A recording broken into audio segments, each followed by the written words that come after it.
I'd like to begin by thanking all who have helped the members of the class of 2019 along their dizzying and dazzling journey.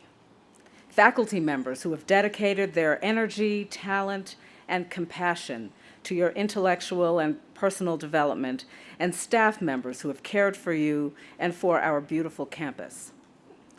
On this commencement morning, we extend our deepest appreciation to our dining staff, who work tirelessly to provide 700 meals at breakfast and over 4,000 cookies to our students and guests, not to mention their steady support over your years here.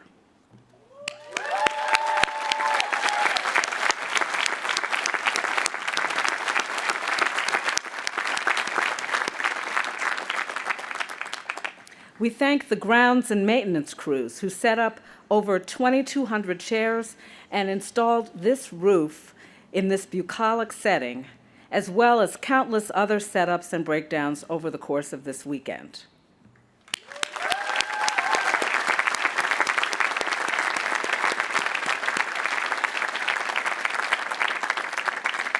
We appreciate the EVS staff who keep our campus spaces clean and well supplied, and public safety for their careful preparation and planning.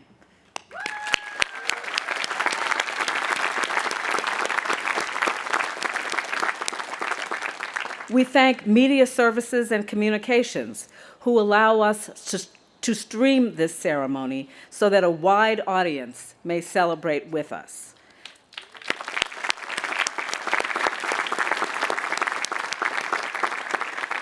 And finally, thank you to the ushers from the offices of the President, Provost, Dean, Admissions, Facilities, and Advancement.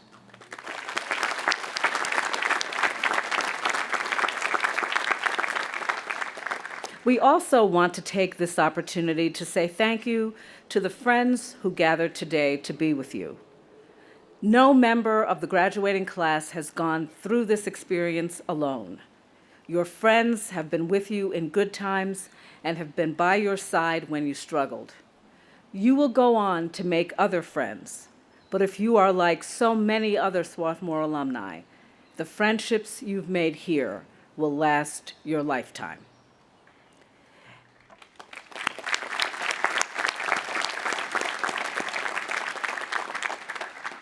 And then most especially today, let us say thank you to parents, family members, and caregivers who supported your education, who cheered your triumphs, who helped you learn from the problems you confronted, and who today are filled with pride. Your graduation represents a moment of joy, accomplishment, and celebration for all of your loved ones. Members of the class of 2019, please rise as you are able, turn, and thank your families.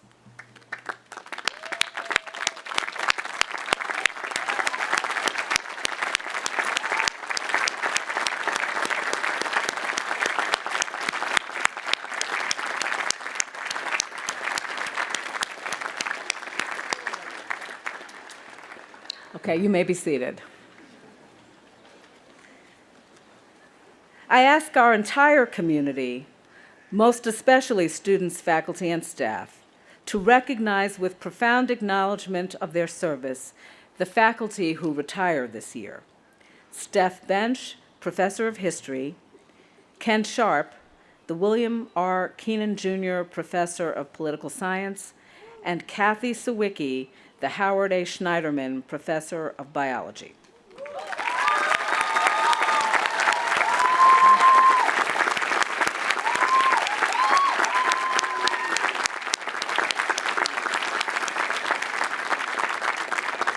And we recognize as well the following retiring staff members who have served the college for 16 years or longer.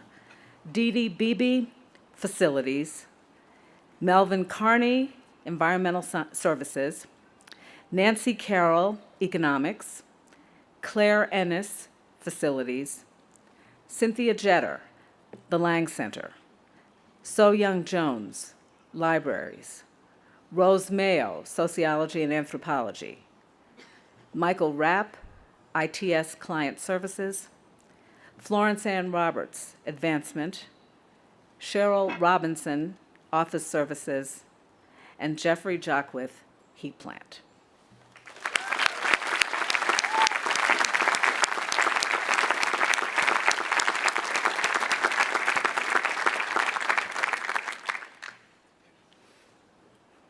I also invite us all to take this moment to reflect upon and honor Sam Jenkins, a member of the class of 2019 who passed away tragically in March 2017.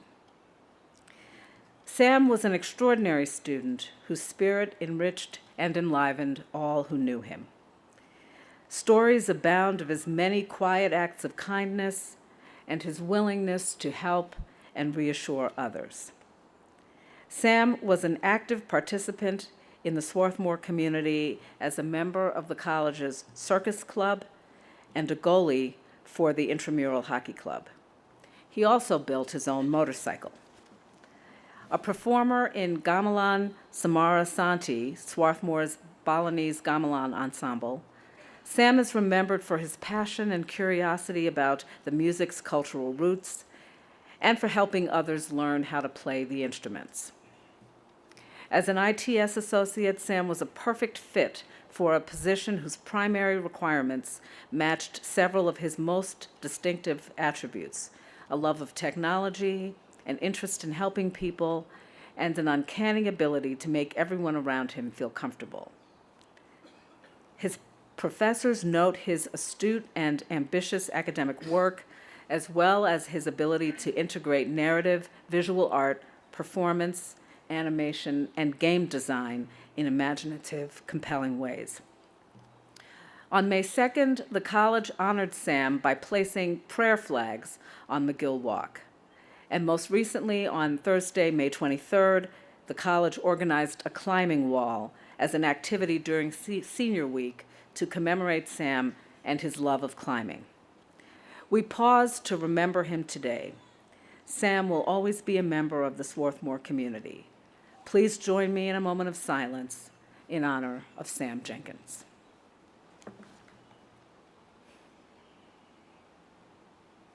Thank you.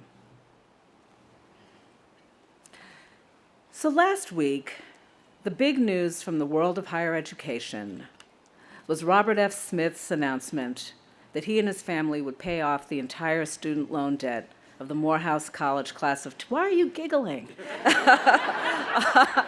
There's no hidden announcement here. Let me cut to the chase, okay? Robert F. Smith is not related to me. Okay, okay. I digress. Okay. Robert F. Smith announced that he and his family would pay off the entire student loan debt of the Morehouse College class of 2019. Estimates of the value of his gift vary from $10 to $40 million. Smith, the CEO, founder, and chair of the private equity firm Vista Equity Partners, asked only that the alumni and members of the class pay this gesture forward.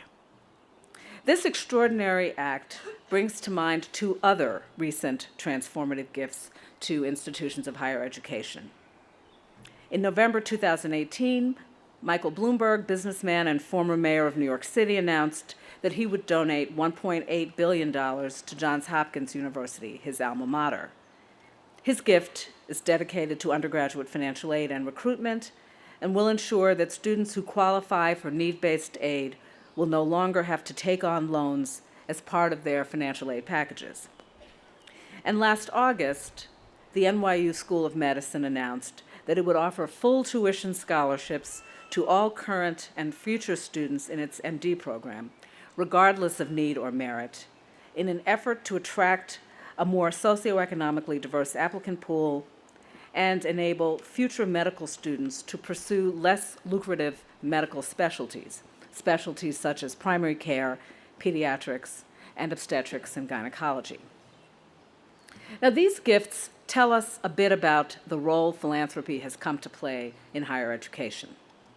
Philanthropy allows colleges and universities to educate students from all financial circumstances and can help to alleviate the burden of crushing student loan debt. It frees students to choose a profession and life path based on their passions and interests. And philanthropy depends upon the goodwill of future generations. Donors of yesterday and today count on the next generation to pay their generosity forward in monetary and non-monetary ways alike. These gifts indicate as well the multiplier effect that both philanthropy and education can have. Those who are able to achieve their educational goals can go on to benefit future generations through their own philanthropy and through their service to others in their chosen profession. Now, these are three highly publicized stories about the impact of generosity in higher education. But you may have missed a fourth one. Prior to his death in 2017, Eugene Lang, a member of Swarthmore's class of 1938, committed $50 million toward the construction of a building to house the departments of biology, engineering, and psychology. Earlier this month, Lucy Lang, Gene's granddaughter and a member of Swarthmore's class of 2003, announced on behalf of the Eugene Lang Foundation that the new building, located northeast of the amphitheater, will be named for Maxine Frank Singer from the class of 1952 in recognition of her outstanding contributions and achievements as a pioneering molecular biologist and leader in science policy, ethics, and advocacy. In addition to her Swarthmore degree, Maxine holds a PhD in biochemistry from Yale, and she is known for her contributions to solving the genetic code, her role in the ethical and regulatory debates on recombinant DNA techniques, and her leadership of the Carnegie Institution of Washington. It was the Lang's family wish that the building be named in honor of a distinguished woman scientist as a way, and I quote, a way of expanding recognition of the women who graduated from Swarthmore and have made significant contributions to the sciences in research, writing, and teaching. When the name of the building and the spirit behind its naming were announced, 18 members of the Board of Managers were inspired to contribute funds to name 2 spaces in the building in honor of 2 other Swarthmore women, noted psychologist and ethicist Carol Gilligan from the class of 1958, and Amy Cheng Vollmer, the Isaac H. Clothier Jr. Professor of Biology.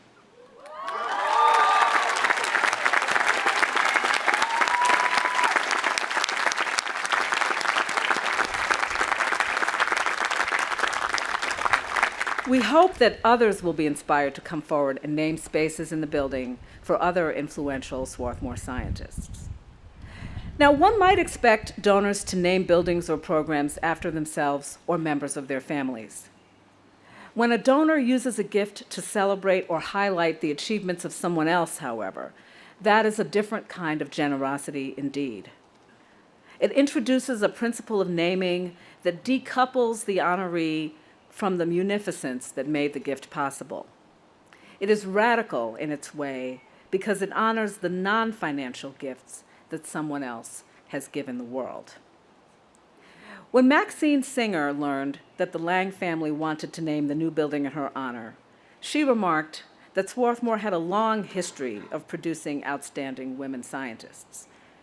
In her own class, cardiologist Sue Carver, inorganic chemist and business owner Joan Berkowitz, and mathematician Barbara Wolf Searle, among others, come to mind.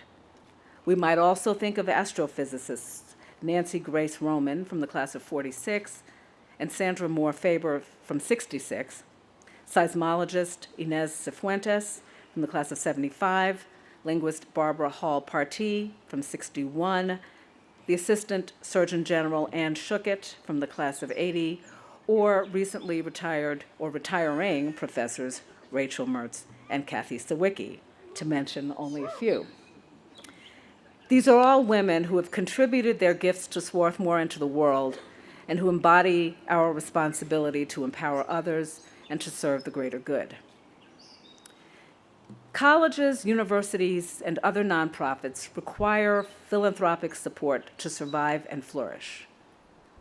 But to my mind, at its best, a liberal arts education cultivates a generosity of spirit and empathy as well. The liberal arts prepare students to draw connections between and among ideas, theories, disciplines, methodologies, and across time and cultures. The humanities and the arts in particular offer pathways into other worlds and other lives, whether through narrative, historical or philosophical analysis, visual imagery, or music and dance. The capacity to enter other worlds, other minds, other discourses, other epistemologies, and other lives can help us see and appreciate the humanity in others, including those whose circumstances and experiences may differ from our own. Members of the class of 2019, we gather here on this glorious day in this timeless setting to celebrate your accomplishments. This ritual is a reminder of your connection to the generations that have preceded you and to those who will follow. Like those who came before you, you have received the rare opportunity to live, learn, work, create, organize, and play alongside people from all over the nation and across the globe, with those whose life circumstances may resemble yours, as well as those whose lives might look nothing like your own. Among the many gifts you will take from here, knowledge, experience, curiosity, courage, take with you as well a generosity of spirit that will lead you to advocate for causes that will improve the opportunities and life choices of others. Be open to new experience and ideas, seek the best in others, and welcome strangers as friends. Thank you.